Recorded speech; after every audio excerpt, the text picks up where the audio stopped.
Everybody, we call to order the regular session of the New Kent County School Board on September 9th, 6 p.m. All school board members are present. For the record, Mr. Vaught is attending the meeting remotely due to personal circumstances, and this was approved by the board before the start of the closed session. Mr. Vaught, we have that feedback again, sir. Okay, I'll go to mute in 3, 2, 1. Thank you, sir. All right, do I hear a motion to come out of closed session? So move. Mr. Reimer has the motion. Do I have a second? Second. Ms. Dombrowski has the second. Ms. Davis, please poll the board. Mr. Pagano, Aye. Ms. Cunha, Aye. Ms. Dombrowski, Aye. Mr. Vaught, Aye. and Mr. Reimer. Aye. All right, motion passes unanimously. We are out of closed session. Mr. Reimer, if you would please read the certification, sir. Certainly. Whereas the New Kent County School Board has convened a closed meeting on this date pursuant to an affirmative recorded vote and in accordance with the provisions of the Virginia Freedom of Information Act. And whereas Section 2.2-3711 of the Code of Virginia requires a certification of the New Kent County School Board that such a closed meeting was conducted in conformity with Virginia law. Now, therefore, be it resolved that the New Kent County School Board hereby certifies that to the best of each member's knowledge, only public business matters lawfully exempted from the open meeting requirement by Virginia law were discussed in closed meeting to which this certification resolution applies. And only such public business matters as were identified in the motion convening the closed meeting were heard, discussed, or considered by the New Kent County School Board. Thank you, Mr. Reimer. Do I hear a motion to approve the certification of the closed session? So moved. Ms. Cunha has the motion. Do I have a second? Second. Ms. Dombrowski has the second. Ms. Davis, please poll the board. Mr. Pagano, Aye. Ms. Cunha, Aye. Ms. Dombrowski, Aye. Mr. Vaught, Aye. and Mr. Reimer. Aye. All right, motion passes unanimously. If everybody please rise and join us for the Pledge of Allegiance. I pledge allegiance to the flag of the United States of America and to the republic for which it stands, one nation, under God, indivisible, with liberty and justice for all. All right, everybody, the first item on the agenda is recognitions and school spotlight. Dr. Nichols, please. Yes, sir. We have a couple of recognitions. In October, we'll go back to our newer format with Senior of the Month, Athlete of the Month, and some additional recognitions. But September 8th is World Physical Therapy Day. We have some incredible folks in New Kent who do that work each and every day, and I've gotten an opportunity to see them in action a number of times. So just want to thank Michelle Beaver, Barb Riley, and Sarah Morris for all the work they do for our students. They move mountains, and kids do incredible things because of their work in physical therapy. So next up is National IT Professionals Day, which is September 16th, 2025. Our team is small but mighty, and a number of former New Kent High School graduates are on this technology team. I think technology is leading the league in New Kent graduates. So I want to start with our Executive Director of Technology, Sean Terry, and the members of his team, Kenny Tate, Ashley Meredith, Brian Davis, Colby Page, and Jimmy Moore, recent graduates, Charlie McClintock, who makes this meeting run, who's a very recent graduate, and then Campbell Prophet and Laura Clark, also New Kent graduates, recently helping with our social media work. So we couldn't do this work without them. It's one of those areas that you really realize how well they do when something goes wrong. And they do a fantastic job of making sure that doesn't happen. If something does, they spring into action. So, Thank you, Dr. Nichols. yes, sir. Next item on the agenda is our consent agenda. Board members, you've had the opportunity now to review the items listed on said agenda, including the following meeting minutes: the April 14th regular meeting, the May 19th work session, the June 2nd regular meeting, and the August 5th regular meeting, as well as the superintendent's recommendations regarding the personnel matters. Do I hear a motion to approve the consent agenda as presented? So moved. Mr. Dombrowski has the motion. Do I have a second? The second. Ms. Cunha, Second. Ms. Cunha has the second. Ms. Davis, please poll the board. Mr. Pagano, Aye. Ms. Cunha, Aye. Ms. Dombrowski, Aye. Mr. Vaughn, Aye. and Mr. Reimer. Aye. Motion passes unanimously. Moving on to new business. The first item is the acknowledgement of crisis management, emergency, and evacuation plans. Mr. Hockman.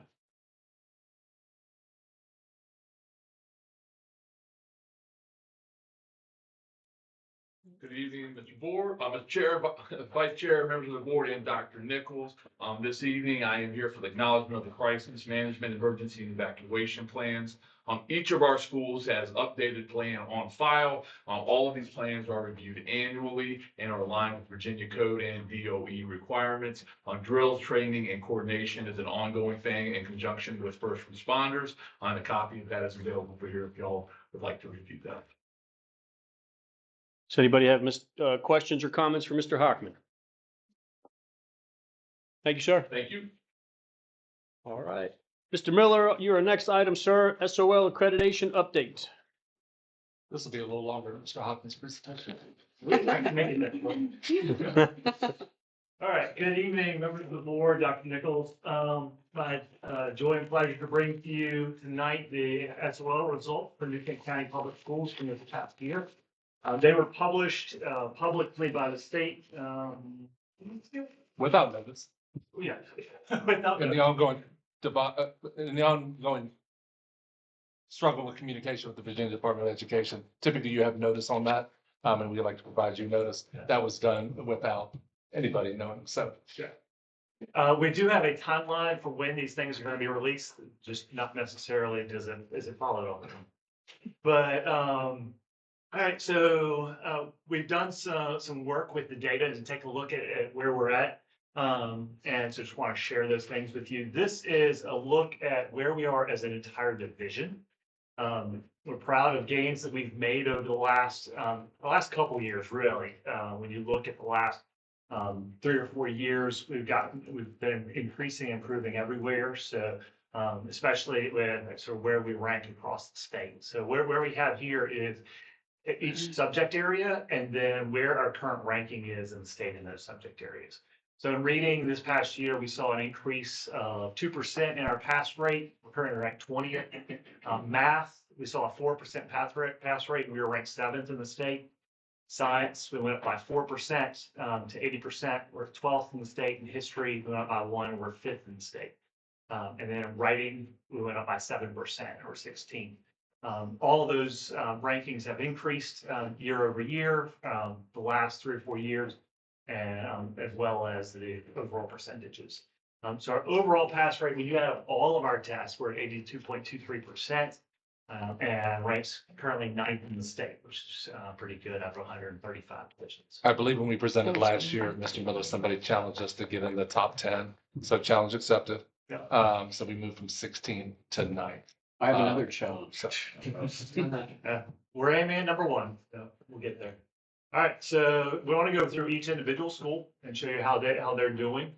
So at George Watkins, reading stayed steady, math increased by 5% to get us into the 90s there. Science went up by 12%, and Virginia history went up by 7%. New Kent Elementary School, we did see a decline in reading and by 7%, our math went up by 7%, and then science and history stayed steady at 82 and 76%. Clinton saw an increase in reading of 8%, math an increase of 9%, science they took a dip down by 9%, and then Virginia history went up by 4%. And board members, just a reminder, so in elementary reading and math, grades 3, 4, and 5 all take it. In science, only 5th graders take science. It is a test that covers multiple years. And Virginia history is only 4th graders. So it's a smaller sample set. At the middle school, we saw increases in every area. Reading went up by 5%, math by 3%, science by 12%, and civics by 6%. And history, or sorry, the high school. So at the high school, reading went down by 1%. They were already at 93%, so 1% drop there isn't overly significant. Math went up by 5%. Science, again, dropped by 1%, history by 3%, and writing by 7%.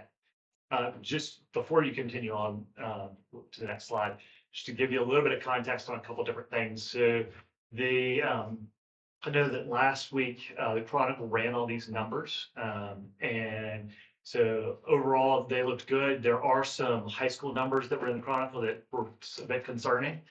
When you look at those numbers in there, they were specifically earth science and VA US history. Those subject areas, only students taking those have already, are students who have not been successful World History 1, World History 2, and they're now taking VA US history, and or biology, and now they're taking earth science. So that VA US history number is out of like 25 students. And so as we get that number down, each non-pass, it hurts you even more. Yes. For those pass rates. It's one of those weird things. As we get better with world history, you're going to see the VA US history number go down because you only take an SWL test for you only take one test per subject. So if you're taking VA US history, you have failed the world history SOL. We do incredibly well in VA US history. Our kids make good grades. They can tell you all about the subject. They pass the final exam. They just are not allowed to take the SWL test. We would love for them to, by state and federal regulations. So it's hard to explain in a news article, but I know a couple of you have gotten feedback about, oh, what's going on in Virginia US history? Come in a classroom. We're doing incredible. We have fantastic teachers. It's just the sample size is small and it's students who don't pass. Yeah. So as I said, it was 25 students, so 18 students did not pass. We've reviewed all 18 students. It's a variety of reasons as to why they did not pass. Some of them transferred in, so they had transferred in from out of state, so they have no basis of Virginia history and starting from scratch. But a number of others they have continuously not been successful in history, and so working with them on seeing how we can get them to pass that before they graduate. Is there, Mr. Chair, may I ask? Please. Is there a way that that can be clarified? Because We in can that try. article, it makes it seem Yeah. that we're doing Yeah. very poorly. Yes. Would be happy to put that together for you guys and sort of thing that you guys can share if you receive that question. If you read that article, you're like, wow, they're doing great. But what is going on in these two areas? We're very strong in earth science. We're very strong in VA US history. We have fantastic teachers there. It's a nuance with the testing system. So we can put that together. If you look at the end, the number of kids in that group, you quickly see that most have 300 kids, and then this only has 25. So that should tell you something. But we can put that together from the screen if you like. So follow up. So the -3, does that factor in? That includes That- VA US. Okay. Yeah. Yeah, that's That's- all of our history classes together. That's Okay. factored in. Thank you. To give you, I'm going to go over a little bit about sort of, well, actually, yeah, let's continue on and then I'll get back to that. How are we responding to these schools? Before we get into that, wanted to go over a little update from the state. You may have seen that the state is looking at new cut scores for their SOLs. This is all based on a study that was done 2 years ago by the National Center for Educational Statistics. And they were looking at the NAEP, basically the NAEP assessment. The NAEP assessment is the national assessment that is used to fill the national report card and look at states and rank states, and then also rank our country against other countries, even though we are the only country that takes the NAEP assessment. And so what they found was that Virginia actually, when they ranked it, they felt that Virginia had the lowest standards of any state and one of the largest honesty gaps. What an honesty gap is when you look at the NAEP assessment and you look at our state performance on our own state SOLs, that there is a discrepancy, that we're not scoring as high on the NAEP assessment as we are on Virginia SOLs. Variety of reasons on that one. One big one is that we're one of the few states who have strictly geared standards for their state. Most states have adopted some form of the Common Core, which we have stayed pretty fair or away from. And so you have that, plus the NAEP assessment, the way it's given is just drastically different than the way the SLLs are given. It's a random selection of districts, any one year, and they come in and they test 50 students out of your entire student population. And that's how they generate basically their assessment. And then again, on the NAEP assessment, we get no data back on it, to tell us how our students did. The board members, we go years without any new Kent student represented in that NAEP data. Yeah. And when they are represented, there are 50 kids. And as Mr. Mills said, we have no idea how they did. And I would venture to say that they don't really work as hard on that as an SWL test. But that's the rules and we follow them.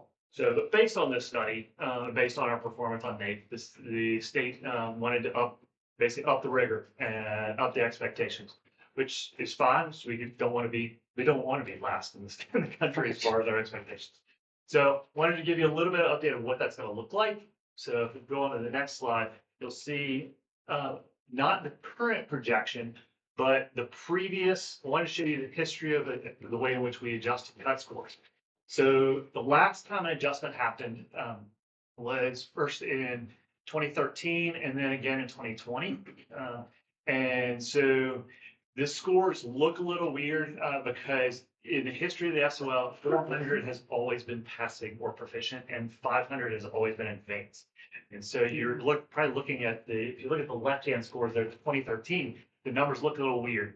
What the state did at that point was they actually changed the percentage pass rate that you needed to pass. So the number of questions that you needed to pass. And so that's basically working backward of what was a 400 in 2020 would have actually, if we scored the 2013 on the same percentage, passing would have been a 420 back in 2013. So back in 2013, we had harder standards. And so from 2013 to 2020, those standards were reduced by cutting the amount of questions a student had to get right in order to pass.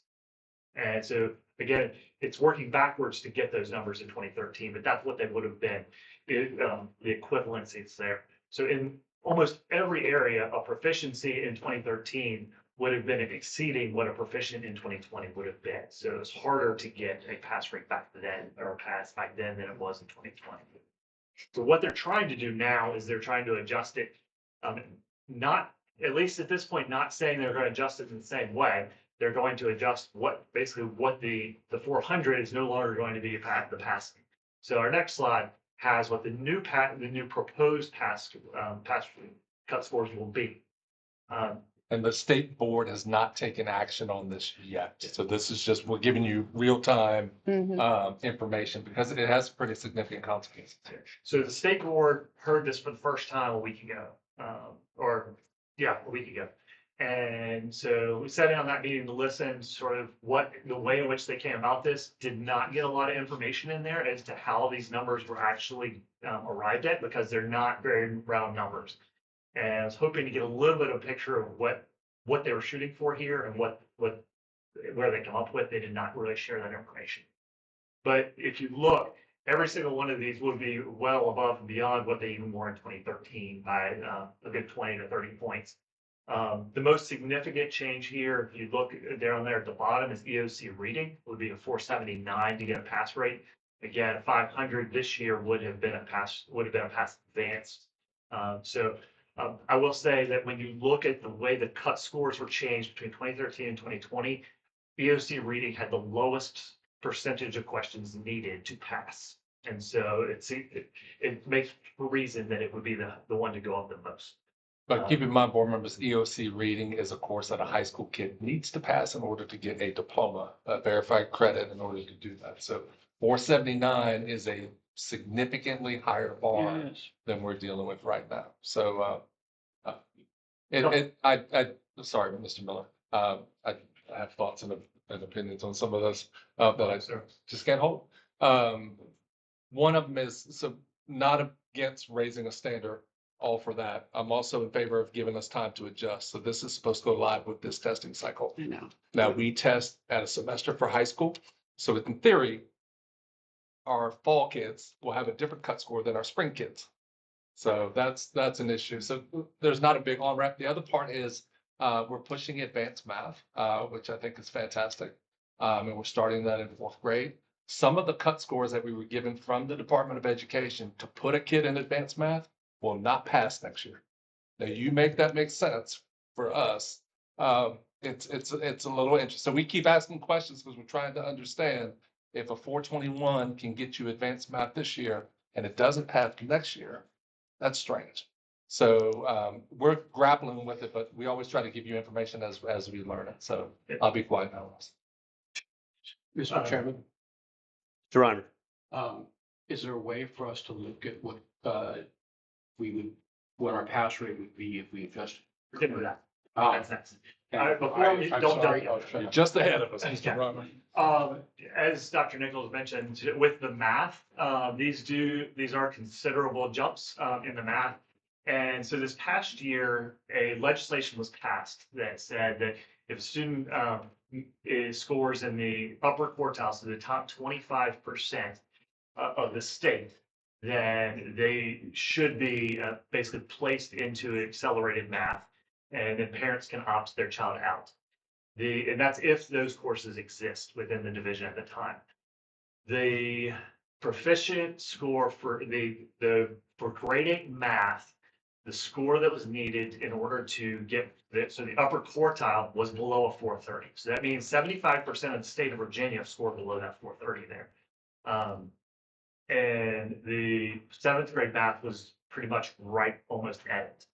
And so it wasn't much of a change. So this will be significant when you look at 75% of the state already would have failed the test in next year. So you can imagine what this is going to do to overall pass rates in the coming year. So if you want to jump to the next slide, we'll see what it would do to our pass rates from this past year. So Keep in Yeah. mind, as you're looking at this, we are number 9 in the Commonwealth of Virginia in Yeah. academic performance on SOLs. So reading, we scored at 81% this year. We would score 45th percentile using those cut scores. And then at the math, or 85th percentile, we would drop to 54%. Again, we would be right up there. We wouldn't drop really any spots, but that's where where our pass rate would be. Basically, what people to understand, yes, expectations will go up, and we'll meet those expectations. Those numbers will start rising, but next year is not going to be very painless. It's not. We're not. I would be thrilled if we stay in the 80s, but the likelihood is very small. Tennessee did this a couple years ago. They now have some of the highest standards in the United States, and they saw numbers drop just like this, pretty much across the board. And now they've seen those scores rise. They've seen our name scores rise. So they have seen some correlation there. So That's a good thing. Mr. Chairman, You finished, Mr. Miller? for this part, Go ahead, Mr.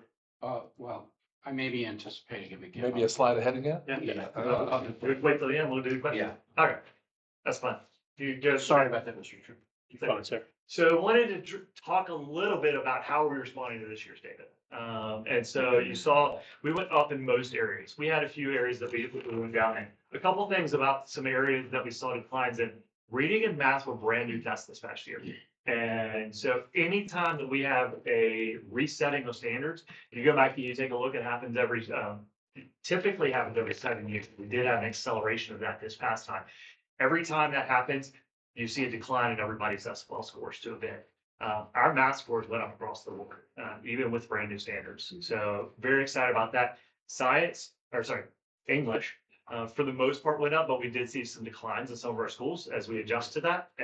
But we'll be right back up to where we need to be. And board members, the governor in his press conference did talk about that, and he also stated that the assessments were 30 to 40% harder or more rigorous this year. So we're excited about the gains that we've seen despite new tests and more rigorous assessments.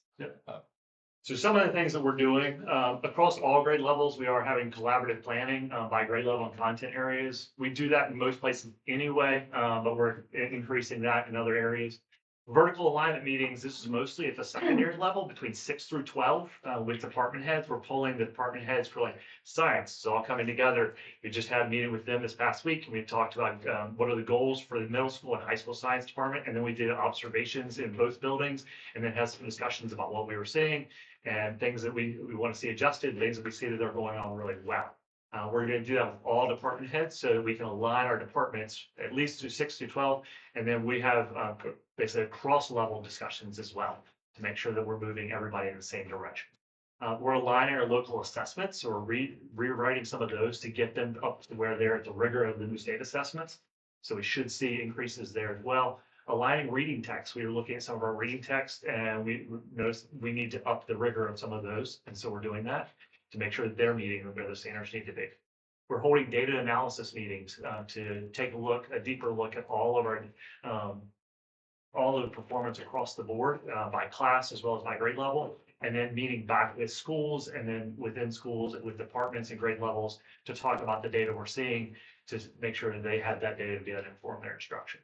We introduced, as Dr. Nichols said, accelerated math opportunities, 4th grade and 6th grade this year, and basically intent to up the rigor for students and allow students who are ready for that to go ahead and accelerate ahead and be more prepared for higher levels of math down the road. We're aligning our coaching to these areas of need that we identified. So as we looked at numbers, we looked at, okay, so where do we have needs here and there, and we're assigning our coaches in those specific areas. All of our principals have this data. They're going back and aligning their continuous school improvement plans. That's what a CSIP is, to match these any area of identified needs. So if there was any area that they went down in, their CSIP now includes that as a goal for this coming year with strategies of how we're going to meet those. Then we're also increasing the amount of walkthroughs we're doing in schools and feedback from the school and division administrators. So we're, as division teams, we're going in, we're doing observations more than we had in the past with the school administrators to basically baseline where we're at and what is everybody seeing, and then, hey, how do we continue to make shifts forward where we need support to make sure that we're getting that to the teachers who need it the most. Now, if there are any questions that I haven't answered, I'm happy to answer them. Mr. Reimer? Yes, thank you. In terms of advanced place, do we have numbers on those? On advanced place, Or on VEBs, you can pass or advanced? oh, past advanced, we do have those scores that I can get them to you. Yeah, right now, Could you these get them scores to are the just. board for the next meeting? Oh, yeah. We can take care of that. Yeah, we can give you a more detailed look at it, especially one of the things, Mr. Reimer, that we'll be bringing to you, we just don't have all the data from state yet, is the new accountability system and where schools fall. Right. And Pass Advanced plays a role in that. So I know I that. would definitely see us coming back to you if we have it in October and doing that, but we can get you the advanced data sooner than. One of the reasons I was asking. Yes, sir. Because I've I'm- never. I- Yeah, the frameworks. Mr. Chair. 1 second, Mr. Vaughn. So the frameworks are expected to be published publicly, so published by the end of this month. We have not seen them yet. And there's certain components that we're able to anticipate. There are certain components we have no clue, and there's no way for us to anticipate, like the growth component that they're going to use at elementary and middle. The company that was doing the work for that, we did not renew the contract with them as a state. And so we have not seen that data, nor assuming that we don't even know, we assume that the state's using that data, but we have not seen it, and they will not be using it next year because they didn't pay the contract. So not really sure how they're going to do that moving forward. So we're hoping that they'll give us a definition at some point. And the So update I we got have- today, they're not sure how they're doing that. So Yes. we'll see. Mr. Reimer, anything further? No, thank you. All right, Mr. Vaught? Yeah, it would seem to me that we're chasing minimum standards. And that's a moving number that we have no control over. What if, just thinking outside the box, what if we created our own and set the bar higher in terms of our pursuit of excellence and where we fit among other school systems? Would it be a good time, being this is such a tremendous change, would it be a good time to take a deep dive into curriculum, teaching methodology, implementation, look at the whole system and if we are not chasing minimum standards, but we are pioneering and setting the standard, typically when you do that, you never have to worry about the minimum standard. I'm a bit concerned that we're not setting our expectations higher, and we're just trying to keep up and going along to get along to satisfy numbers. SOLs never have and never will tell the true story of I don't believe, in an education of a student.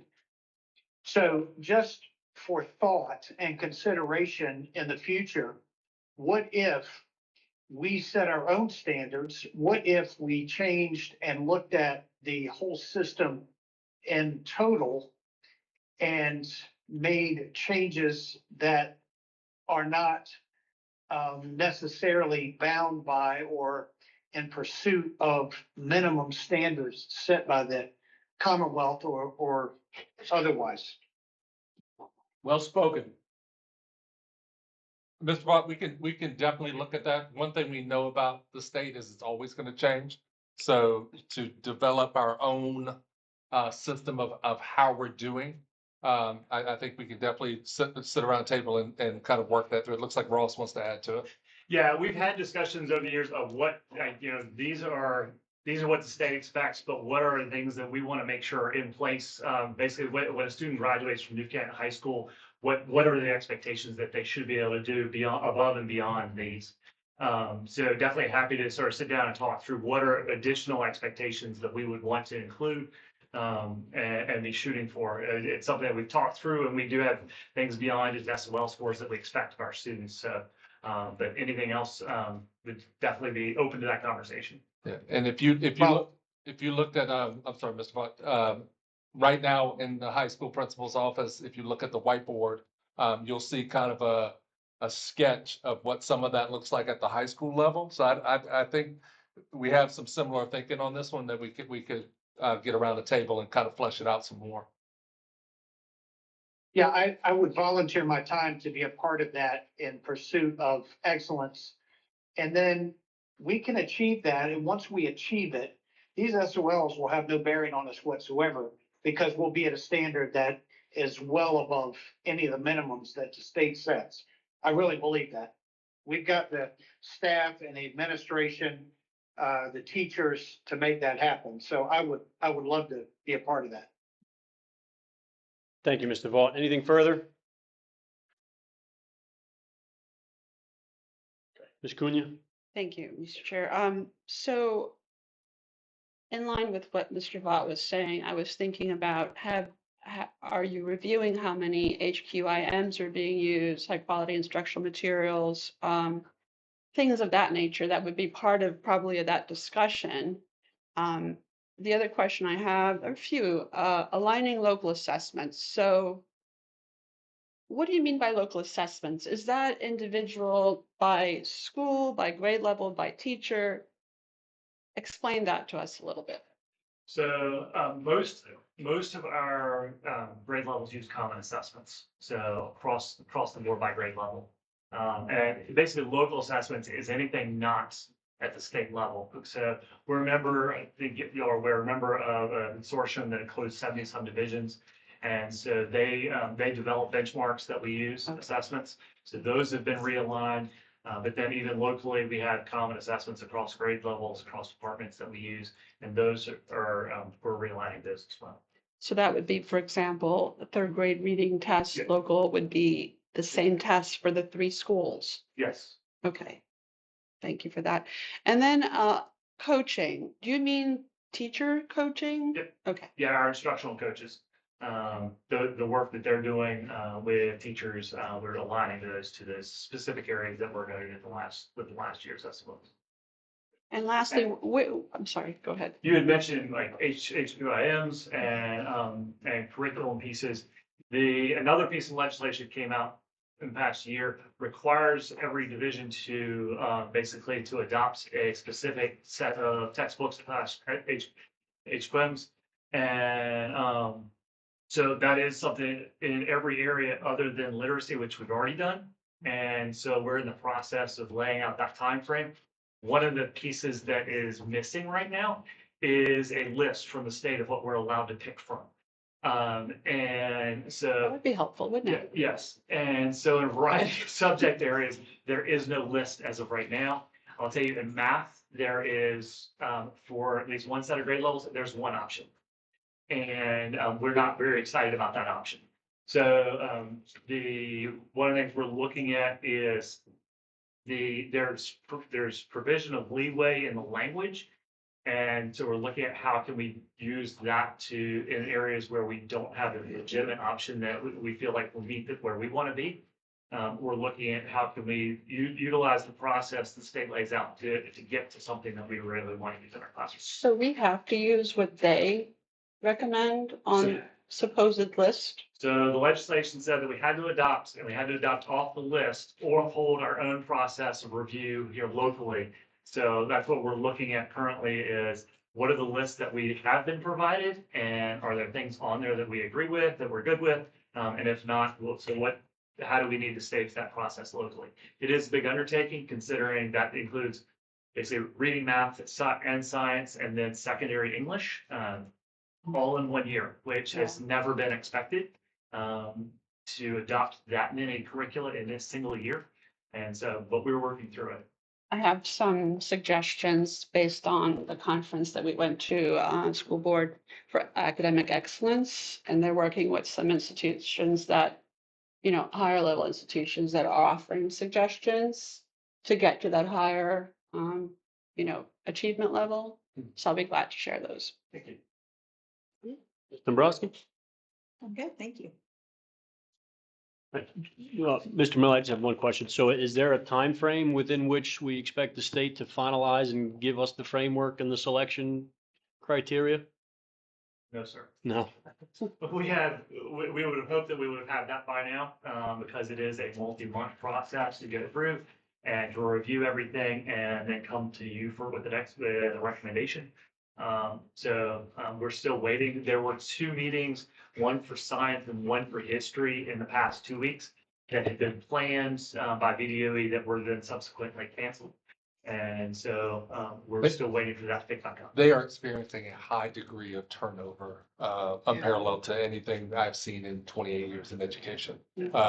So I think part of this is who's there and who's doing it. So a lot of you take on big work, you try to do things that have never been done before, and then you don't have the people anymore. So it's frustrating, but we're wading through it. Thank you, Mr. Miller. Thank you. Ms. Morgheim, pupil expenditures.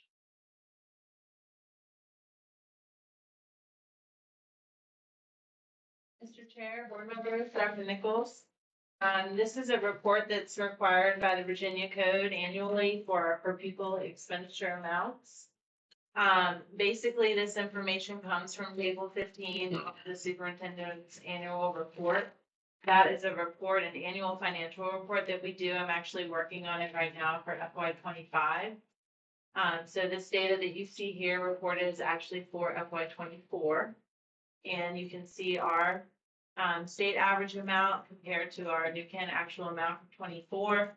And then you also will see the budgeted amount for 25 and 26. One thing I will point out in the past, our budget amounts have been significantly higher, for years out versus what the actual amounts are. And that's based on different contingencies that we've had built in. So this scares me a little bit, seeing it kind of looking at it this way. Just in that I know that we're very closely budgeting what our expenses are, which means, lower year-end balances, lower contingencies and things of that nature. We did go from the prior year from 124 out of 131 reported localities to 126. So we are now 126 total dollars on the per pupil amount compared to our localities. Board members, I know I've shared this with you, and I know I shared it at a convocation. So if you take number 9 in academic achievement, number 126 in per pupil, That's right. and there is nobody better at academic achievement related to efficiency in budgeting from Haney's office and instruction from Ross's office in doing those things. It's quite remarkable. The 8 schools ahead of us all spend significantly more, which I've shared with you, or receives more. The number 1 school in the achievement is Mr. Romer pointed this out to me. We're 13.9, $25,500. So you're talking almost 12,000 more per kid, almost double what we have. So we are incredibly good at what we do. We have room to continue doing that, but those 2 numbers shouldn't go together, and we make that happen here. So Anybody have any questions or comments for Ms. Morgheim? Thank you for all you do. I actually have one, Ms. Morgheim. So by my math, the year over year seems to increase roughly about 5%. Is that true across the state? No, I would say no. I think it just depends. There's a lot of variables that go into each of these different categories. So just an example, your state funding is dependent upon your ADM and your LCI, Right. local composite index. So those numbers can change. Your local funding is a big shift in just what your locality is dealing with from year to year and what they're able to provide. I know ours shifted down, just our county funding shifted down a little bit. Hopefully we see that number go up in a better budget year. So I think it just depends. There's a lot of variables, what federal grants you're eligible to receive. Perfect. So things of that nature. So I do think it's really specific to the work that you're doing, your funding sources and what you're able to pull. So there's just a lot of different variables in it.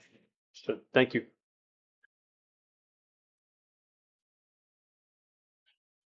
Mr. Hockman, athletic facilities transfer request.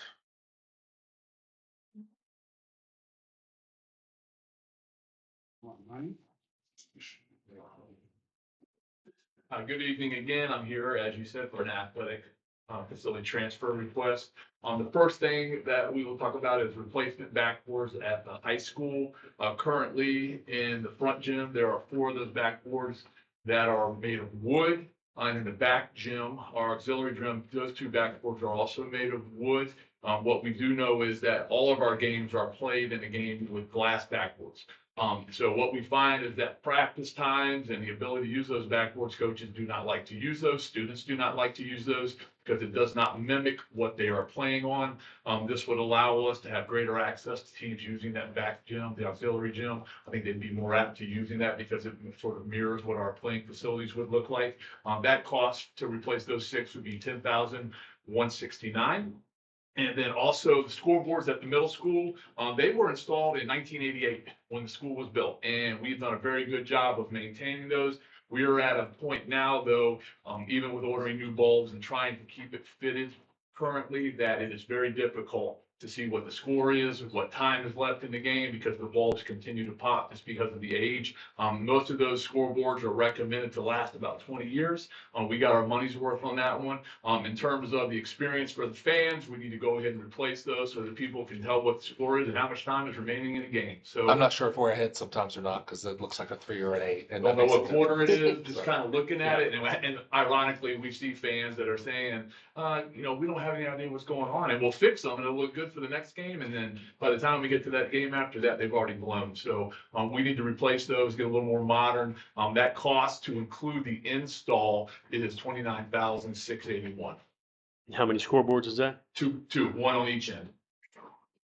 And board members, just to forecast the CIP project that we'll put in front of you for next year, we're looking to do sort of an overhaul of that gym in terms of backboards and flooring and those pieces, so that it's of the quality that the high school has as well. Similar work that we did at the high school. Yeah, So one of the issues in that the middle school gym currently is if you want to raise those backboards up, it is manually cranked up and it takes a lot of time. It's about an hour to get all 6 of those up.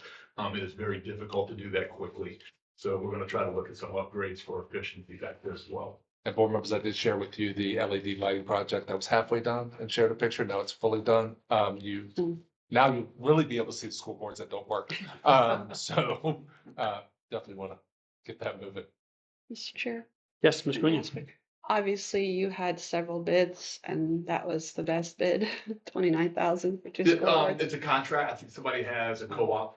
So that's usually all that I have seen with co-ops is it's very competitive pricing. We will not do much better than that. Mr. Chair, Ms. Dombrowski? Where does the money get transferred from? Or is that part of our CIP? Yes, so this is the CIP account that is fueled by the year-end transfer that we do. So yes, so that money is there, and we feel comfortable with it at this time. And we can have it all done before basketball season.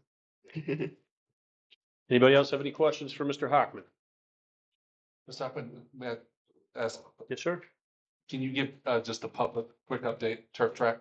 Yep, so turf field is completely done. Obviously, that's a two-piece project. There's a turf field and a track. Turf field looks great. The track process, we were very close. I would imagine within the next week and a half, that project will be completed. Weather plays a big role in finishing that project timely because they cannot spray down the new track surfacing when it is either windy or we have any kind of precipitation. So this weekend cost us a little bit. I think they plan to do quite a bit. We got a heavy rain and we've had some wind also in fact spraying that down. It will be beautiful. Today they laid down the first layer of the exchange zones, which is a great part of the track. Very fascinating to watch it, but it's going to be beautiful. We'll have probably the finest track and field facility in the region of Richmond. So looking forward to getting that done. Unfortunately, we will not be able to play the football game that is upcoming this Friday because you cannot have any traffic on that track while they're spraying because they can leave indentions. So we'll be moving that game to Bruton, but we are very confident that our next home game on the 26th, we will be at home playing on a new surface. So it's very exciting time for the athletic department and our community. And board members, and the public, as soon as it is finished, the next game that we have scheduled will be played there. We may be opening up a middle school football on a brand new track field and on new turf. So we're excited about that. Space is empty. Mr. Reimer? Question. I'm assuming then the invitation for the opening ceremonies will be as well. We're going to do a big event on October 3rd. So in conjunction with homecoming and a lot of other things, we're going to do a big grand opening ceremony. But we'll have a huge crowd there for homecoming. We're gonna, so you'll be getting information on that later this week. Yes. Thank you. Thank you, Mr. Hockman. Good, thank you. Ms. Morgheim, you're up again with the state bonus update. Mr. Chair, board members, Dr. Nichols, in June of 2025, we did receive a payment from the state of $381,167. This is to be used and provided for a one-time bonus. It was per funded SOQ and instructional and support positions. We've had this conversation before about how that works compared to the amount of employees that we have in New Kent County. So we do have the flexibility and the discretion on when to pay this bonus and how much to pay. So what we did is we looked at the amount of the bonus. We came up with the structure of $800 per full-time employee and $500 for part-time. That allowed us to be within under $15,000 of that state payment. I do believe we can pay that through just attrition, and that's our recommendation on the bonus that will be paid. Does anybody have any questions for Ms. Morgheim? I do. Ms. Cunha? So how did you determine, I think maybe we touched upon this before, but the criteria for, if it was going to be a bonus, it's a bonus, right? So everybody already got their increase in pay. Right. We approved that. This is supposed to be a bonus for standard of quality. Explain what the bonus was for. Yes, ma'am. This bonus really is for retention of employees. And so the way we determined who would be eligible is that they were an employee that was returning to New Kent County Public Schools from the prior year into a contracted position this year. We did look at employees who transferred from one type of a position last year into a different type of position this year, whether part-time to full-time, things of that nature. There were a few of those employees that were eligible. But really anyone that maybe was in an hourly position that went into a full-time type of a role, they were not eligible. And any of our brand new hires were not eligible. So that's how we determined eligibility, that we're retaining the employees that we had and paying that bonus to who we felt were the intended recipients of that funding. Okay, so it had nothing to do with merit or performance or anything like that. They Okay. do have to be in good standing. Mhm. So if there were an issue with that, we would certainly address it, but right now we do not have any of those concerns. Thank you. Mr. Chair. Ms. Dombrowski? Could you explain just a little bit how the staff attrition calculates into the 14,000? Sure. So I'll give a very simple example. If we have an employee that, let's say we had budgeted, that was higher up on a pay scale, they had been here for 25, 30 years. We would budget that salary, and, if they retired or left the division, most likely, we're hiring someone with a lesser salary, brand new hire coming in. That's definitely been a little bit different in the past few years because we've been hiring more experienced teachers, which then decreases those attrition dollars that you have. But with vacancies that we have or with turnover, there are some dollars that are saved throughout the year.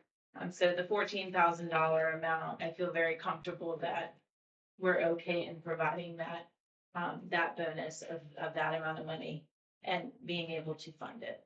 Does that help? Yeah, it just sounded like we're funding something with funds we don't have yet. Is that kind of accurate? I know you're comfortable with it. No, we have the funding, but, it's not in a specific line of, here's an expenditure line for a bonus, and it's gonna be exactly, I'll say $395,000. But we do know that the funding is available, that we have savings in our expense, minimally of $14,000 that we can provide the $800 bonus. Just in reference, if we were to do a $900 bonus, we would need $63,000, which we don't feel comfortable with saying, sure, no problem, we've got 63 to cover, but 14 we feel very comfortable with. Thank you. Anybody else for Ms. Morgana? Yeah, Mr. Chair, Mr. Vaught? when implementing this or giving this bonus, I'm certain you've already thought of it, but, I think it would be wise to make certain that they understand that this is, not, so that we don't set an expectation for each year or every time something comes along, but that this is a special occurrence, funded as a one-time bonus. So that we're not set up for perhaps disappointment in the future when we are not able to do this. And I would love for us to be able to look at this, kind of a different perspective and, perhaps even defer some of the funds for bonuses for, merit achievements, and or say, an example of that would be, Teacher of the Year, awards, something that this could also be put into as opposed to across the board retention. I'm certain that at New Kent, we would like to retain absolutely every teacher we have, but perhaps, not. And, or, so just a thought. Thank you. Thank you, Mr. Vaught. Thank you, Mr. Vaughn. I will say we did send an email to staff in the spring, really making sure that they understood why the state payment was being received and what the purpose of those specific dollars were from the state. And then we also recently emailed the team to let them know also that we'd be discussing it tonight at the board meeting. And really just once again, making sure we reiterated it's a one-time payment and it was a specific funding stream that came from the state of Virginia. And I love your idea, Mr. Vaught. I think we can look at, there are different buckets of money that we receive from VDOE that aren't earmarked for certain things. So we can certainly look at a different method of offering a bonus at a later date. Thank you, Ms. Morgan. Thank you. Thank you. All right, last item under new business is VSBA Annual Legislative Conference Delegate and Alternate, presented by Ms. Dombrowski. So last school board meeting, we approved the moving forward with appointing a school board representative and an alternate to the VSBA Delegate Assembly. So tonight, during the action items portion of the meeting, we will be deciding or appointing who those individuals will be. Just a reminder, so we need one person to serve as the voting delegate, one to serve as the alternate. The alternate will only be required to attend if the voting member is unable to attend the convention, which is held in November 19th through the 21st. And then the last item I proposed was scheduling a school board work session to review and discuss the contents of the VSBA 2025 delegate handbook, which I believe should be distributed approximately around October 3rd. My thought, looking at the calendar, was perhaps holding it on October 21st. That's just a suggestion. Are there any questions? Does anyone have any questions or comments for Ms. Dombrowski? Hearing none, we're moving on. All right, Dr. Nichols, school board goals, review and update. First item, Project New Kent Elementary School. Yes, sir. I wish I had a more extensive update for you for New Kent Elementary School. Mr. Hathaway and I met about 2 weeks ago. So we've also met with mostly architects to look at some visuals to help our case be more compelling. I continue to offer opportunities to meet, to discuss this project. I do believe that Mr. Hathaway and I are both looking at a joint board meeting to talk about future capital major projects. And New Kent Elementary being number one on our priority list. So as soon as we have that date, board members, we will have that for you, and we can talk about that list of projects related to that piece. So our office is going to take a look 20 years down the road and kind of here are the big capital projects that we need in terms of growth in the county. And we'll have New Kent Elementary at the front and just kind of show how we're looking at the total system. So be happy to answer any questions. I wish I had more an update for you. Anyone have any questions for Dr. Nichols? All right, moving along, Dr. Nichols, strategic plan update, sir. Yes, and I should have said this at the beginning of Ross's presentation. Goal 1 is all about academic achievement. So we had Ross's presentation serve as the vehicle for strategic plan because we were going to talk about academic achievement. So the next couple strategic plan updates you will see will be around academic data, specifically Goal 1. Thank you, sir. And we do not have any policy submissions this evening, so we're moving on to items for vote of consideration. To recap, this is where the board will consider whether or not we want to move forward with a certain subject for further consideration. The first item up is the Policy Review Committee. Ms. Dombrowski. Thank you, Mr. Chair. This evening, I am proposing that our board consider establishing a school board policy review committee.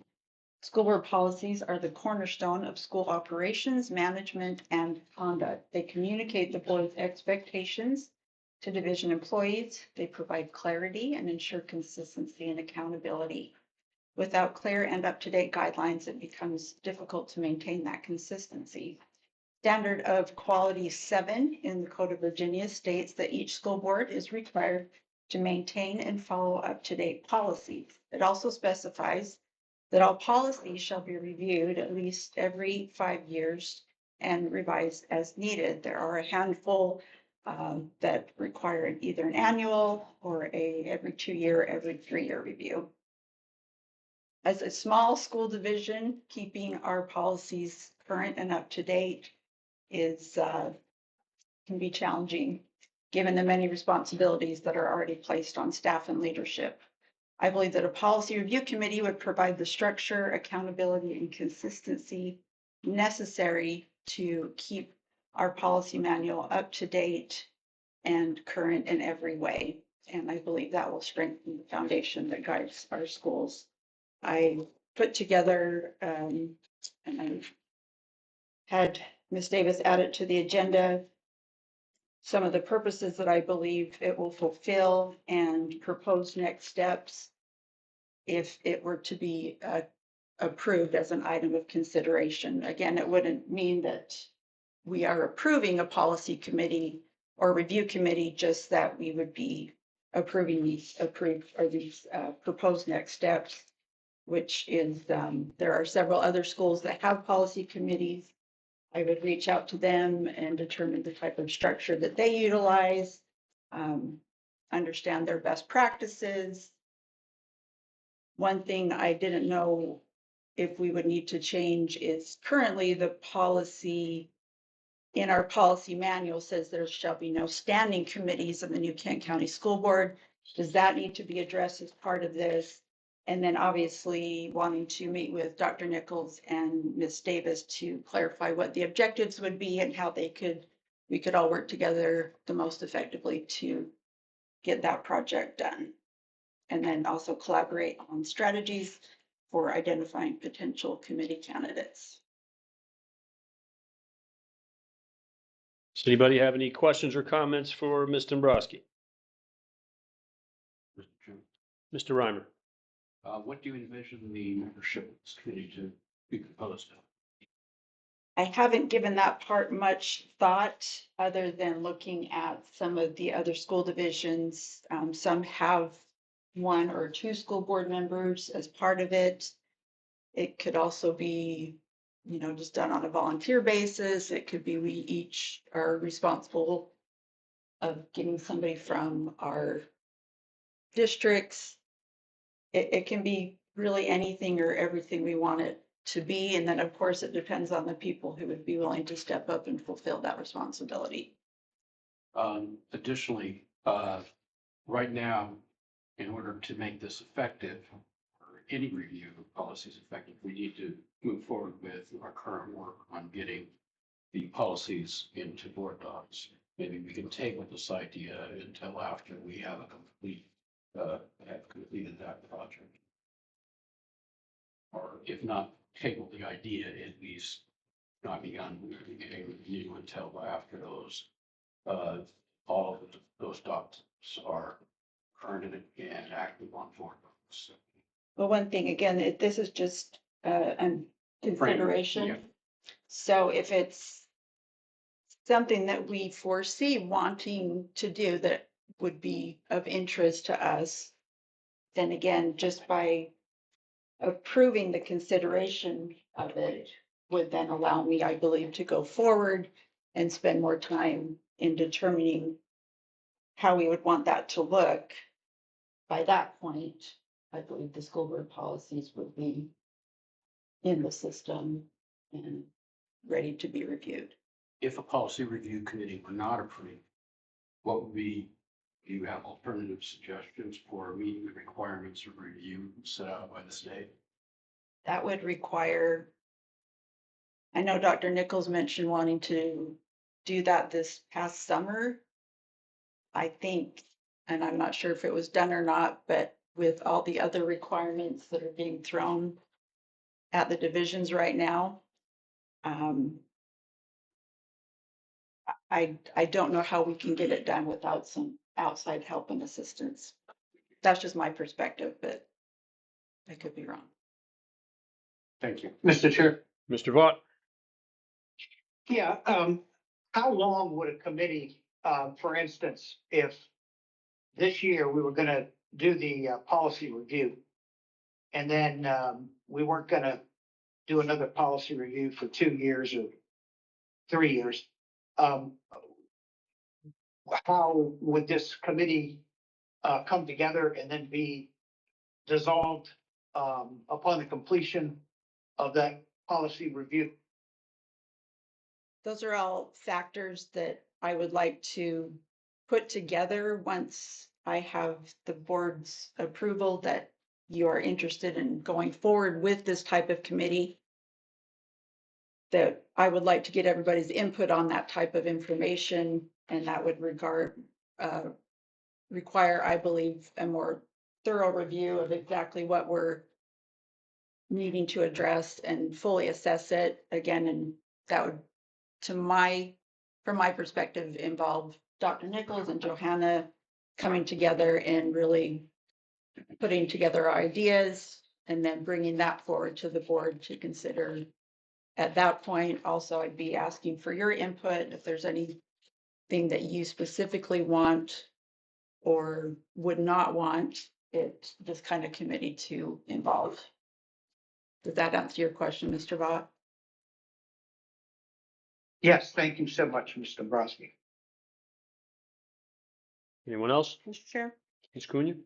I think it's important to have a committee. I don't know that it has to be a standing committee, although, like you said, we have to review certain policies at different times, one every five, some of them in groups, right? So we have to decide how to do this, how to be most efficient doing this. Because as a board, we function through policy, I think it's very important for us to be up to date with these policies and have an opportunity to review them, to assess, along with the VSBA recommendations, et cetera, to assess, where we are with them. So I think it's very important, and I think it's important that we have help. It's a daunting task. It can be, although we should prioritize, right? So what are the ones that are coming due that we need to handle this year? Which ones can we put off? So those are decisions that we have to make.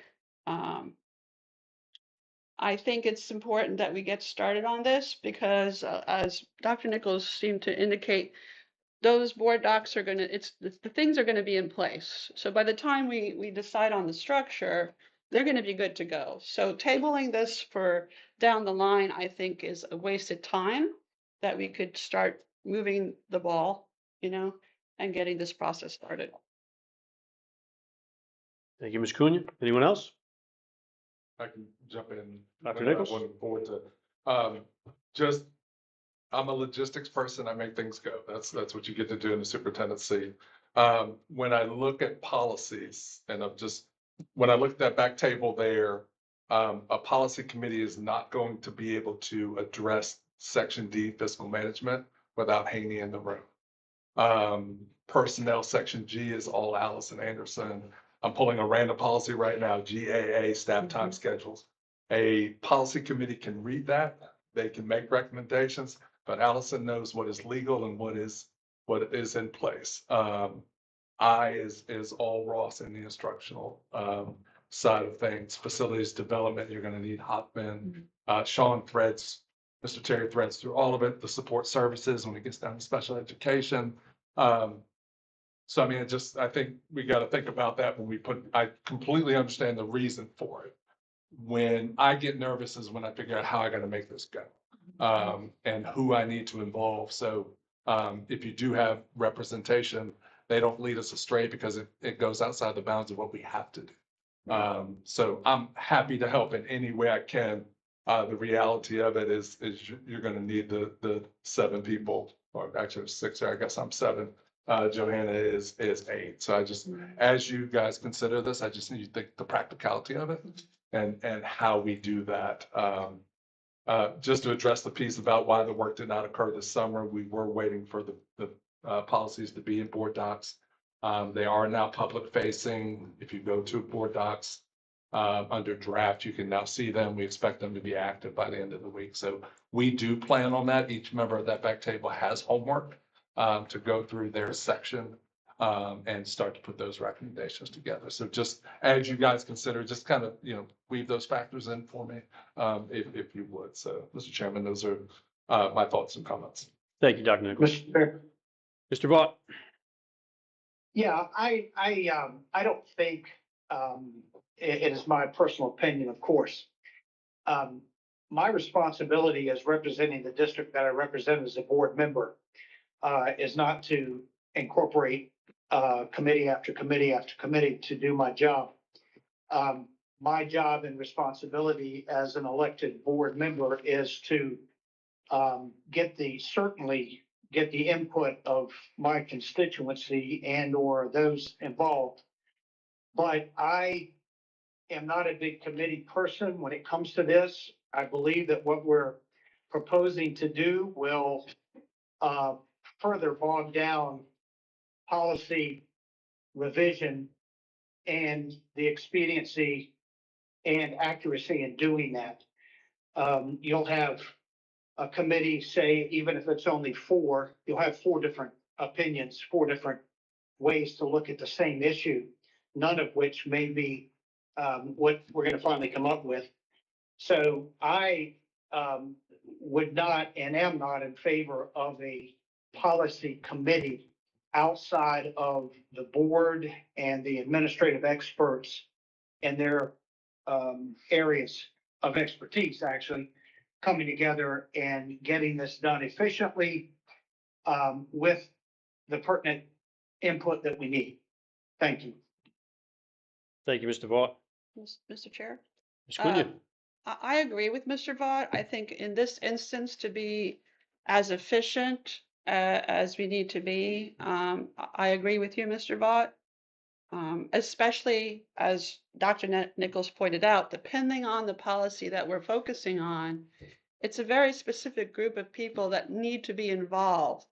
So I agree with you wholeheartedly. And Mr. Chair, if I may add, Mr. Reimer? perhaps it seems to me that based upon both Ms. Cunha's and Mr. Vought's comments, this is better suited for a set of work sessions with the important people invited. Just my comment. Thank you. Thank you, Mr. Reimer. I was actually getting ready to say the same exact thing, and I'm on my phone looking at the current section of school board duties, et cetera.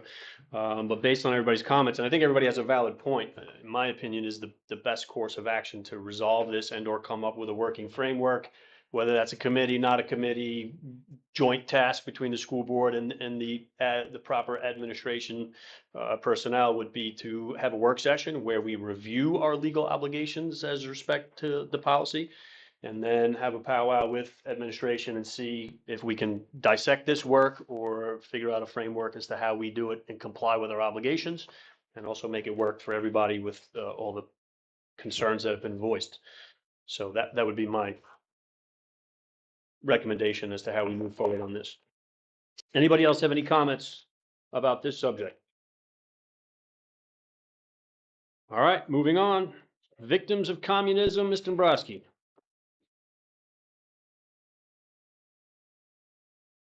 All right, thank you, Mr. Chair, for giving me the opportunity to revisit this proposal as an item for consideration.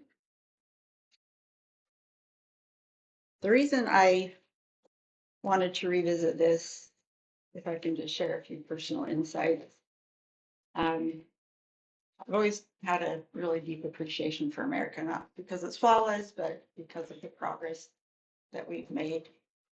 And in 2020, it was very difficult to hear people shouting through the streets, "Death to America." And it's very disappointing when I read recently that 41% of Generation Z feels extremely or very proud to be American. Compare that with a recent Cato Institute survey, which reveals that 62% of Americans aged 18 to 29 hold a favorable view of socialism, with 34% saying the same of communism. Is there anything more that we can do as a school to increase an understanding and awareness of what communism is, especially when I see some of the things that are going on at some of the college campuses? What can we do to maybe better prepare them to understand the tremendous blessings that we have in our country, and to hopefully reduce those thoughts of advocating for socialism or communism? So my proposal is, again, to consider adopting the Victims of Communism Memorial Day resolution and approve curriculum with recommendations for educational things that we can do in New Kent schools. I don't think it has to be time consuming or complicated in any way, but something that would provide just a little bit more information about communism and why it's important that we remember the victims from the past, and then also the ongoing issues that communism is causing in many countries. Anybody have any questions or comments for Mr. Dombrowski on this subject? Mr. Chair, Ms. Cunha? I think that it's an important issue. Certainly, the past few years, there have been some events that have been alarming. I personally come from a country, when I emigrated to the United States, it was a socialist country. It's now part of the EU, Portugal, but through the years, fascism, socialism, and it's one of the reasons why we ended up here in the United States, because my parents wanted to get away from that system. And this was the beacon, right? The place where everybody wants to go to America to have a better life, to have freedom, an opportunity. We would have never had the opportunities that we were given here in my country based on the social class that we were part of. And so I think our generation doesn't really understand that fully because they haven't lived it. They've lived in the freest country in the world. And so they take a lot of these things for granted. So I think there's value. I think it's always better to know more and be aware of things than less. And I think that this is a valuable thing to do, to engage in. So I agree with, I support this. Mr. Chair, Mr. Vaught. I agree in principle as well. I think it's egregious that we see numbers that are so ill-informed of the freedom that that wasn't free, has been paid for, and we live in. My thoughts would be prior to implementation, what, as New Kent County Schools, are we teaching anything? Is there curriculum segments that teach anything about this already? Are we duplicating something that is already in place? And or I need more clarification in a lot of areas before we put something in place. I agree that if there's not some counter educational measure at the K-12 level, by the time they get to the higher education level, predominantly it's socialism, communism is taught as a respected way of life and governance. So I agree in principle, but I'm not certain that we have spent enough time in figuring out the best way to implement this with what we currently have as curriculum, and or if we can add to our curriculum rather than wholesale change, if that makes sense. Yeah. Thank you, Mr. It does make sense, and part of the proposal, just adding this as an item of consideration, is not to pass the resolution tonight. It's just giving me the approval of the board to go forward in meeting with Mr. Miller, with Dr. Nichols, and really reviewing what it is that we already teach and some possible resources that could either be implemented into the curriculum itself, or at least on that day, November 7th, that maybe could be shared in some of the classes. It's just giving me approval to move forward with having those discussions and taking the time of Dr. Nichols and Mr. Miller in evaluating those resources and those options, and for me to get a better understanding of what it is we already do, because communism is a required subject that needs to be taught in certain grade levels. Mr. Reimer.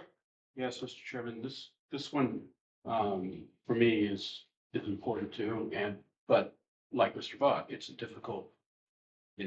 difficult to convey to young people how great this existential danger to self-government really is. When you start talking about the numbers, it sounds like exaggeration. Hundreds of millions of people killed in the name of bringing people's paradise into being. The idea of the elimination of private property completely is probably inconceivable to some of these people. They don't really understand what that means, having never lived in a condition like that. And it sounds exaggerated when you just talk about those real facts. And the communists themselves always plead, well, it has never really been truly practiced. So all that being said, I'm in favor of this too, but once again, the difficulty to doing something effective is a very real thing. So it will take some work. I know there are a lot of institutions who provide materials on it, but it's not just having the facts at hand, it's how do you convey this message in a way that doesn't seem exaggerated, but at the same time seems very real and very dangerous. That's all I see. Thank you, Mr. Reimer. I'm going to stray from the pack a little bit here and say that on this particular subject, we're spinning wheels. If my memory serves me correct, this is the third time we're discussing this subject. I believe we've addressed it before. I believe the question has been, in my parlance, asked and answered, and that is that we already teach communism at several different grade levels through the school. And I feel like although all your points are good and it is a super important topic and it's a political hot button, et cetera, we as the New Kent County School Board have bigger, more important subjects and topics to tackle. I mean, the SOL presentation that Mr. Miller just gave us is scary to say the least, but you know, we're trying to build a new school. We're trying to do some other things. We're trying to revisit all the policy. I'm not sure that, you know, drilling down into the weeds on how our teachers are teaching communism is the right thing for us to do as a board as a whole. So that's my opinion on that. Mr. Chair, may I have one more? Please. And going back to what Mr. Vaught had said earlier about reviewing curriculum to see how we can improve achievement, perhaps this could be an area when reviewing curriculum that we can tackle. And I would volunteer to do that, along with whoever has to. Mr. Vaught, you had expressed interest as well earlier. Yes, absolutely. And I think that makes sense as a whole, you know, based on the topic we were discussing earlier. Does anybody else have any other comments or questions regarding this subject? I'll just add a couple things, and I think I did this at a previous meeting too. Dr. Nichols? So we definitely teach about how incredible this country is. I don't sit here as superintendent coming from the family I come from if I didn't live in this country. So deep respect for it. But civics in middle school, U.S. History since World War II, world history, world geography, also in government. So 6 through 8, 11, 10, 11, and 12 specifically related to communism, government structures, Truman Doctrine, and so forth. So just public facing, I just want everybody to know that it is part of the Virginia Standards of Learning and the adoption piece, and we do have it. So, May I add something? Of course, Ms. Green.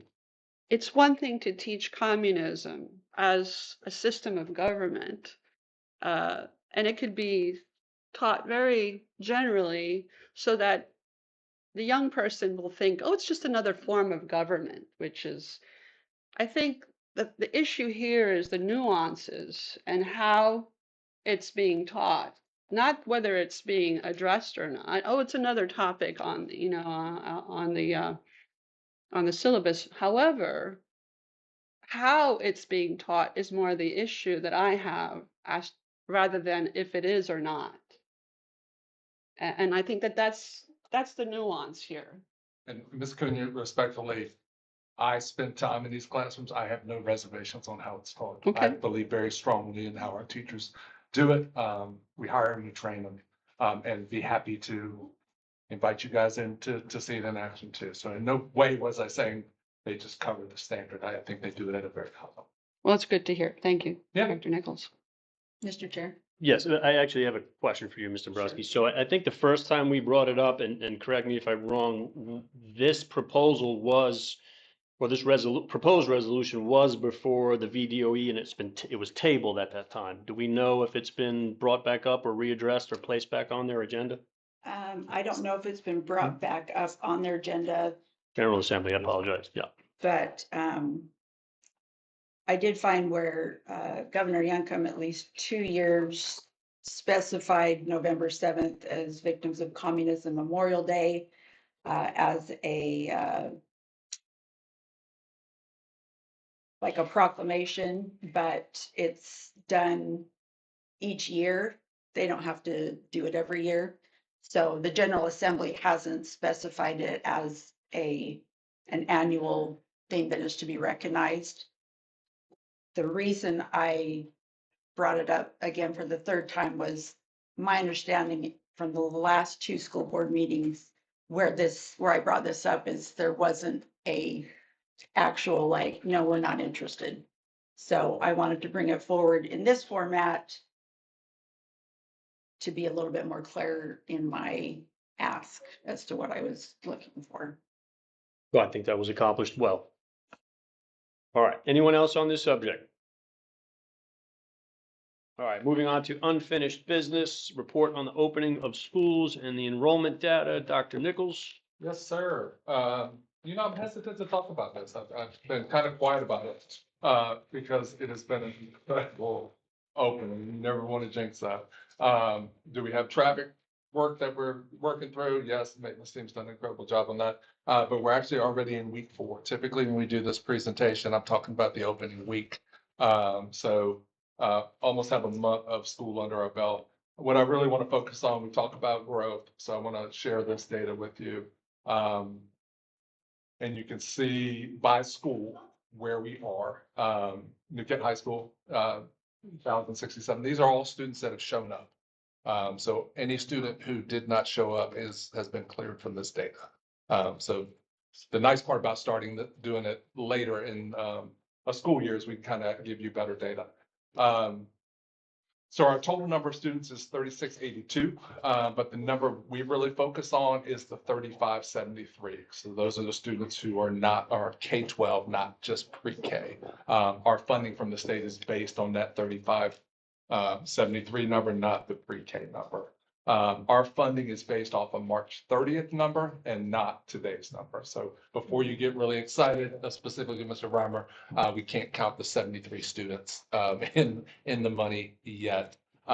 So that'll be on March 30th. That number will go up and down as we work through the year. For instance, I think we have about 21 graduates, early graduates in the summer. I mean, not in the summer. Let's try that again.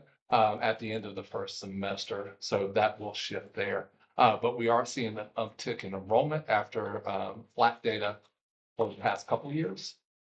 There is a bubble that you can see in 8th grade. So if you look at that 8th grade number, there's 309. And when you look at the 4th grade number, there are 318. So we're watching those numbers. The good news is those two bubbles will not be in the middle school at the same time. So we're looking at those capacity issues, and we feel really good about that. You will see if that bubble falls into the high school, that the high school will go over 1,100, like 1,122 next year. We certainly have the room in the high school for that, but tracking that data. We are looking at this weekly now. We will move to monthly as a team moving forward. This is a new structure that we put in place in terms of following that enrollment and seeing where kids are going and where kids are coming from to see if we can start to look at some patterns. Mr. Miller and I did have a impromptu discussion today because there is a new development, 109 homes right off of by the newest Food Line and the Dollar General. So those homes will have families related to it. And we're trying to figure out where does that go? Is that a Quinton zone or is that a George Watkins zone? It sits right on Airport Road.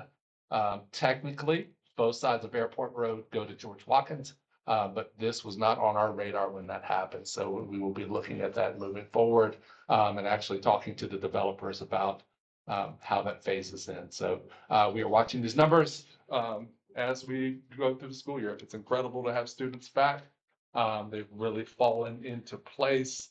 Mr. Miller and I were in classrooms with teachers, I think day 2, day 3, and it was amazing. It felt like week 5. So kids have really fallen into routines just because we have incredible teachers and incredible leaders. So very fortunate to get to work with these amazing people. So be happy to answer any questions about enrollment or opening schools or anything in between.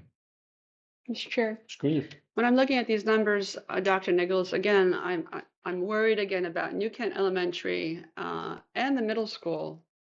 So right now they're at 642. Mhm. They're the highest of the 3 elementary schools. Just that. What's their capacity? That capacity number changes if you bring the trailers into play, which I would really not like to do. So, that is, Yet another reason. Another reason. we've been as high as before we built Quentin. We've been as high as, I'd have to look at specifically, but I want to say around 740.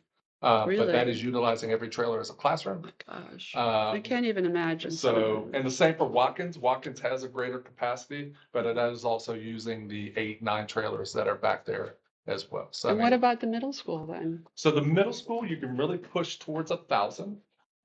It gets pretty tight. Tight. So you were talking about earlier CIP capital improvement and looking 15, 20 years ahead. So within that, I would propose sort of a middle school expansion project, to kind of look at that, especially as we look at enrollment going forward. So, But I then do think- that's another cost. yes, ma'am. So So that- we really want to put those in line. Mhm. To look at New Kent Elementary, do we need to add to New Kent Middle School? There are a couple ways you can do that. And then George Watkins, instead of those trailers, do we need to look at an annex? So I would say those are 3 big projects when we're looking at enrollment trends. We will see in the next 5 to 10 years, George Watkins and Quentin come to the level New Kent Elementary is at now. So you're saying 5 to 10 years, and Yes. that's not a long time. No matter. Within my lifetime of working in schools. Yeah, So we can't keep kicking the can down the line, can we? As far as building projects, because it's just going to be another thing and another thing, and then it's just more and more money that has to be. We can't just pull it out of thin air. agreed. So, If we put a shovel in the dirt today, you talk 2 years to have a school complete, roughly. And you need some things to go your way. And then the cost escalation related to it. Sure. Like every year, nothing is getting cheaper except for TVs. I don't know why. and you mentioned 7 to 8% a year increase Has on been the average. trend over the last, take the COVID years out of it and you look at typical years in construction, you're seeing that roughly 8% increase. And which is why this enrollment story is so important. So, Yes, yeah. very much so. Thank you. Thank you. Thank you. Anyone else? All right. Next item is the VSBA policy update, second read. Dr. Nichols. Yes, sir. So this is the second read of those policy changes, which I went through to you in the first read. Board members, I haven't received any comments and questions related to those, but I'd be happy to answer any at this time. They were mostly technical updates of code and updates of changes related to law. Anybody have any comments or questions for Dr. Nichols? All right, moving on. We are now at our citizen comment period. We have had someone sign up, so I have to read this announcement here. Before we begin, I'd like to thank everyone for coming out tonight to speak. For those who signed up, please note, comments are limited to 3 minutes. Once the timer sounds, please promptly finish your comment and return to your seat. It is customary for the school board not to make comment during the citizen comment period. Please make sure, and it is, your contact information is provided on the sign-up sheet. Thank you again for coming out. So, Ms. Trevette. It's good to see you all again. Thanks for the opportunity to speak to you. I'm here tonight to plant a seed. Would you like to know about a straightforward, no-cost way to increase student achievement, student health, and student happiness? I know you're all jumping to hear this. All ears. Sleep later. You've seen the headlines. They're all over. You all know about this. The headlines are move back school start time. The trend from California to Florida is move school start times later. Start school no earlier than 8 a.m. And an easy way for us to implement this, which is you can flip the elementary school and middle school, high school bus schedules. The reason this is so important, the American Psychological Association, the CDC, the Centers for Disease Control, the Association of Pediatricians, and the AMA, American Medical Association, all are in agreement that earlier school start times earlier school start times are a risk factor for poor school performance. Sleep deprivation undermines health. It's tougher on economically disadvantaged students. And later school start times improve mental health and reduce risky behavior. It's not as straightforward as it seems. There may be some pushback for scheduling and after school sports and activities, but it's the trend. It's happening in Henrico County, it's happening in Chesterfield County and Hanover County. They've had great luck with it. And a very wise local educator that I know told me once that every metric he has seen has shown that later school start times improve every measurement of success for students and school systems. So I'm putting a little bug in your ear. You've all seen the research, you all heard about this, it's nothing new. And I hope amid all the other important things that you all are working on, new schools, new school budgeting, all of your important work, this could be something that could be implemented fairly quickly and make a huge change at very little cost. Please consider it. Thank you. Thank you very much. Thank you. All right, board, we now move on to the action items. The first action item is the athletic facilities transfer request. Do I hear a motion to approve as presented? Mr. Reimer has the motion. Do I have a second? Second. Ms. Cunha has a second. Ms. Davis, please poll the board. Mr. Reimer, Aye. Mr. Vaught, Aye. Mr. Borowski, Aye. Ms. Cunha, Aye. Mr. Pagano. Aye. Motion passes unanimously. Moving on, do I hear a motion to approve the state bonus update as presented by Ms. Morgheim? So moved. Ms. Dombrowski has the motion. Do I have a second? Second. Mr. Reimer, second. Ms. Davis, please poll the board. Mr. Reimer, Aye. Mr. Vaught, Aye. Ms. Dombrowski, Aye. Ms. Cunha, Aye. and Mr. Pagano. Aye. That motion also passes unanimously. This next item, we're going to pivot a little bit because the motion needs to change. It's not necessarily that we're approving as presented, it's that we're taking nominations. So this relates to the VSBA Delegate Assembly and the position of New Kent County School Board Delegate and alternate delegate as presented earlier by Ms. Dombrowski. Do I hear any nominations?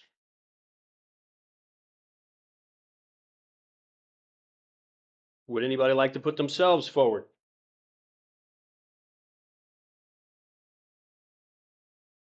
Mr. Chair, I will put myself on the ballot. All right, Ms. Dombrowski has nominated herself as delegate. Is there a second? Second. Ms. Cunha has seconded her nomination. Ms. Davis, please poll the board. And what we're voting on is appointing Ms. Dombrowski as delegate for the VSBA Delegate Assembly position. Mr. Reimer, Aye. Mr. Vaught, Aye. Ms. Dombrowski, Aye. Ms. Cunha, Aye. Mr. Pagano. Aye. So that has nomination and corresponding vote has passed unanimous. Ms. Dombrowski is now the delegate. We have now the matter of alternate delegate. And just to revisit this, the alternate delegate only attends if the primary delegate, which is now Ms. Dombrowski, is unable to attend the VSBA Delegate Assembly, which, correct me if I'm wrong, is annual and in November. Would anybody like to nominate someone or put themselves forward as the alternate? Mr. Chair, I would like to nominate Ms. Cunha as the alternate delegate for the VSBA position. All right, we have a nomination. Is there a second? Second. Mr. Reimer has second. Ms. Davis, please poll the board. Mr. Reimer, Aye. Mr. Vaughn, Aye. Ms. Dombrowski, Aye. Ms. Cunha, Aye. Mr. Pagano. Aye.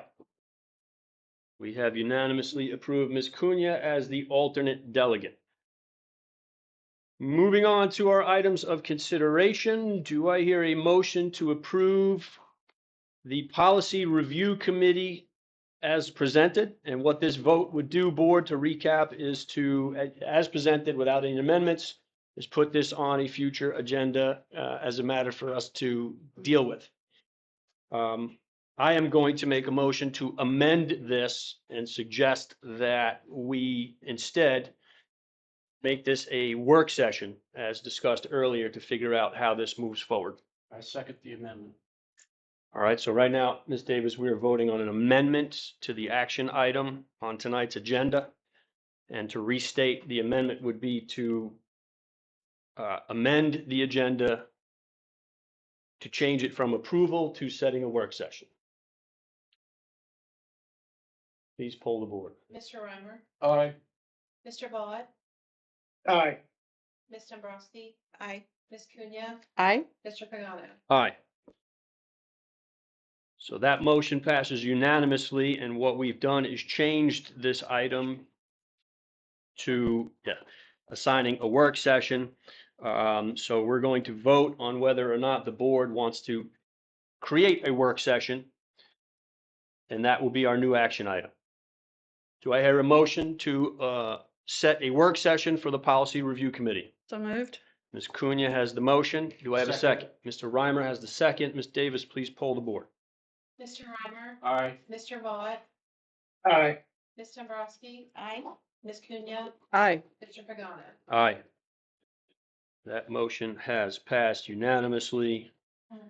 We will circulate dates to set that work session. Next item is the motion to approve, again, as an item of consideration, the Victims of Communist Resolution as presented. Do I hear any motions?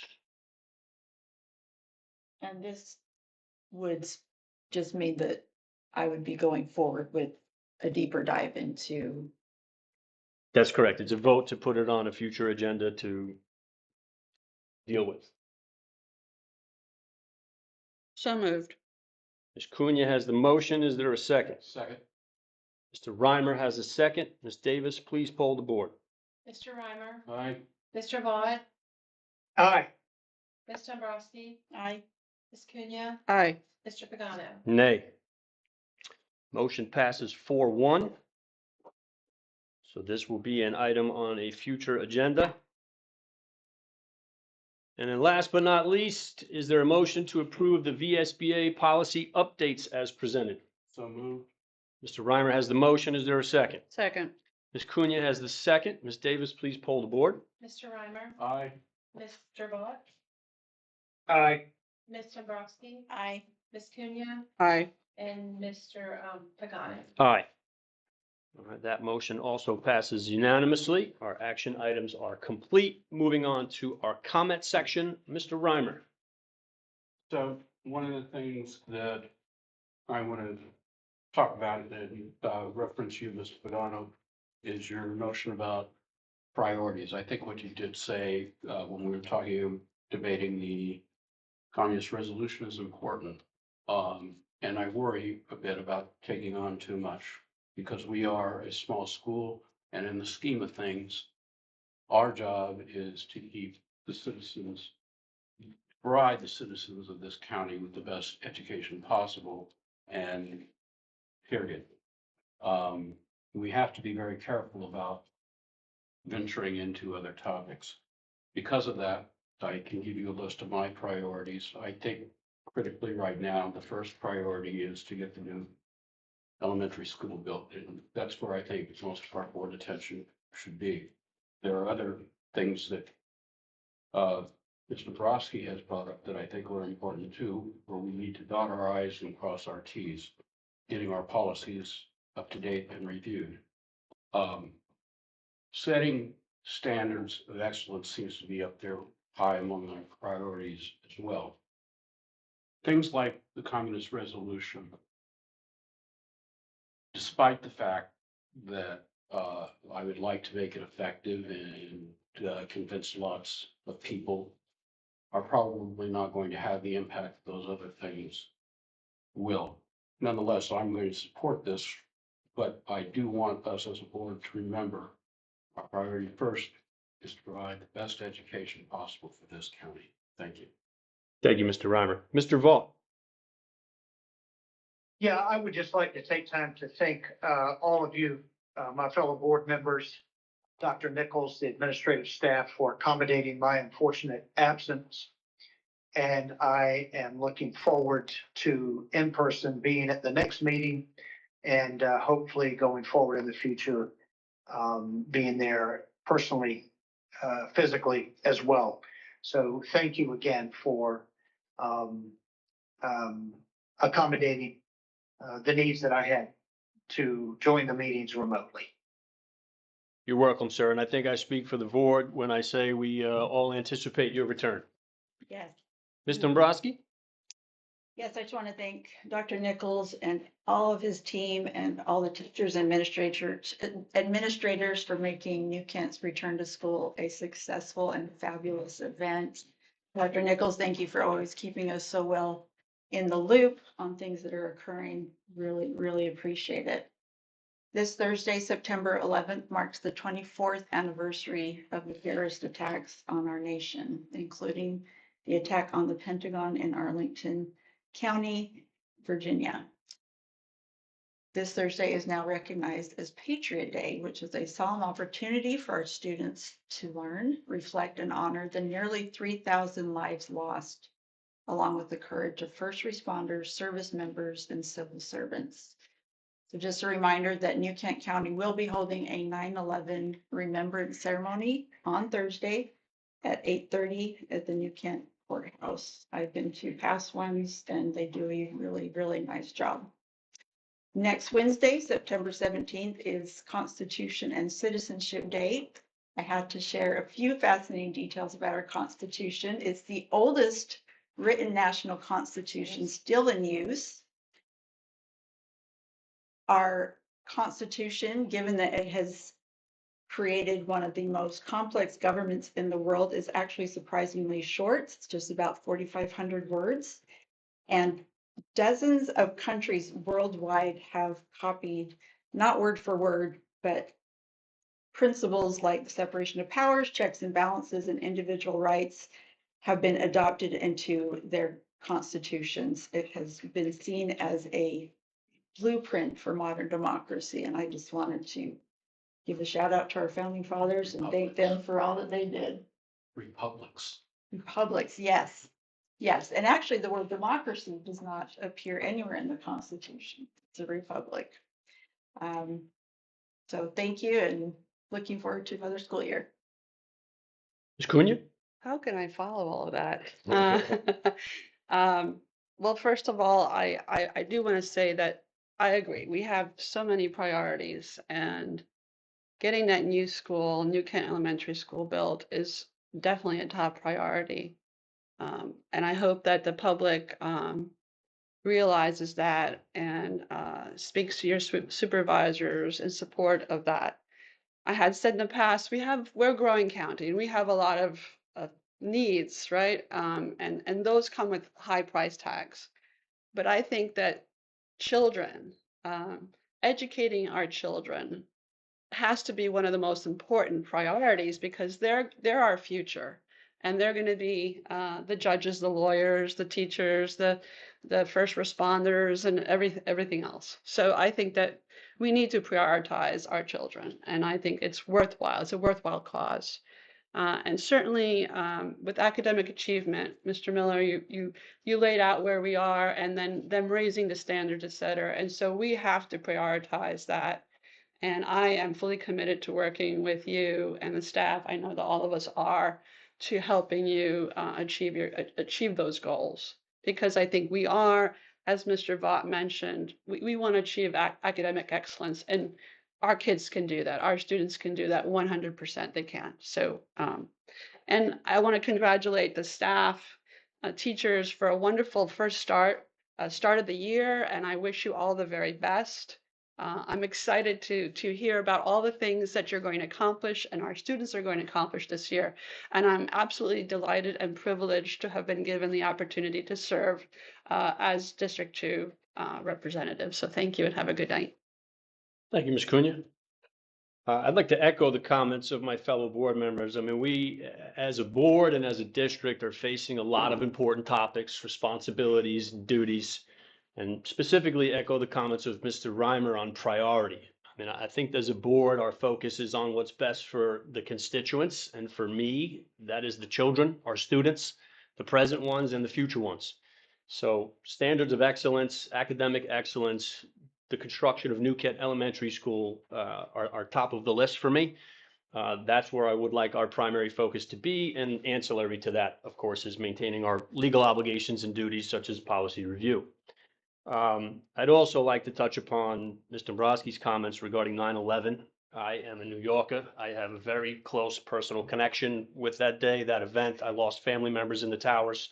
So please honor and observe Patriots Day and live like you're a 9/12 American. Don't forget that day. That was the most important day. And then finally, on a more upbeat note, everyone come out. Home game, football, 26th, Friday Night Lights, brand new, awesome looking field. Everybody come out. Thank you so much. Mr. Davis, would you like to add anything, sir? Yes, sir. So, I have nothing urgent, or really important yet. But I would like to say several of my classmates and friends have come up to me and given some suggestions. Nothing I want to bring up yet. So it's just that I don't think they're, as important as they need to be. So I had a meeting with Principal Strickland, so one-on-one meeting to talk about. One of the things I said in my interview was that one of the best ways to reach other students was through like a survey, so they didn't have to like come face to face with me. So I talked to her about that. We got on the same page. So I'm working on that now, and hopefully by the next meeting, I'll have some feedback from there. Very good. Thank you, sir. And Dr. Nichols. Thank you, sir. Incredibly proud of Team New Kent on all fronts. I think we do a great job of making complex things look easy. And when you think about getting a school system ready for the school year, from facilities to instruction and you name it, we just keep raising the bar with it. So I'm incredibly proud of the team we get to work with, from our drivers, our paraprofessionals, folks in the cafeteria, teachers, everybody in between. It's been an incredible summer and a start. Reflecting as I enter year 7, we now have 15 to 20 former kids that are now working for us in various capacities. So I love the fact that our students are coming home and taking that Team New Kent legacy to another level. Speaking of another level, in 2021, we were ranked 36th. Now in 2025, we are ranked 9th. So we continue to do that work. And as we raise the bar, we will meet that and exceed that more. So if you think we've done big things, hold on to your seats. We've got some incredible plans. Special thank you to Toby for taking initiative. And I'm excited that he's going to lead some of our student government work. And hopefully by the next time he comes, we will have had our first meeting. So he can talk about leading that and have some of that data. So I get to work with amazing people, which just makes this a wonderful place. So thank you, sir. Thank you, Dr. Nichols. The next meeting of the school board will be a regular meeting on Tuesday, October 7th, to be held here in the historic courthouse boardroom at 6 p.m. The closed session will begin at 5:30. With that, our meeting is adjourned at 7:53 p.m. Thank you.